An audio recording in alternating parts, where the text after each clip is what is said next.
suis donc avec Thomas Gbin, chercheur associé au CEPI, qui vient de participer à la session Concilier sécurité économique et contraintes budgétaires. Vaste thème sur lequel vous avez également écrit pour le magazine du printemps de l'économie.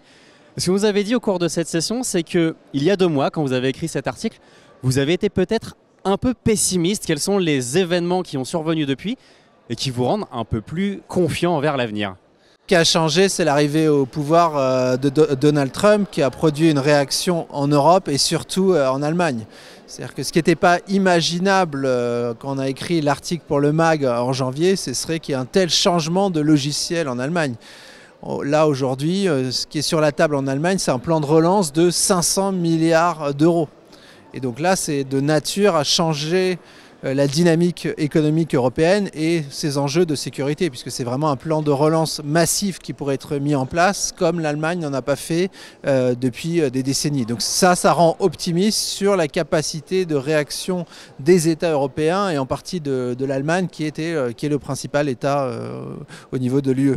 Je vais vous poser la question, dans quelle mesure une décision qui reste tout de même interne à l'Allemagne, c'est les parlementaires allemands qui la votent, peut bénéficier à l'ensemble de l'Union européenne ? Ça bénéficie d'une part parce que l'Allemagne, c'est la principale puissance économique de l'Union européenne, donc ça va nourrir la croissance allemande et donc ainsi ça va nourrir la dynamique économique européenne. Et le deuxième effet, c'est si l'Allemagne va mieux, ça veut dire qu'elle va consommer plus et donc par exemple pour nos exportations ce sera positif parce qu'on aura plus de débouchés, on va pouvoir vendre plus facilement nos produits aux Allemands puisque l'Allemagne va consommer plus. Et là on a parlé dans cette session de sécurité économique, donc derrière il y a aussi les questions de défense. Aujourd'hui, la France est le 2e exportateur mondial d'armement. Et donc là aussi, c'est pour nos exportations d'armement, c'est aussi une bonne nouvelle si l'Allemagne augmente ses dépenses, parce qu'on peut espérer que ça profite aussi à notre secteur de la défense.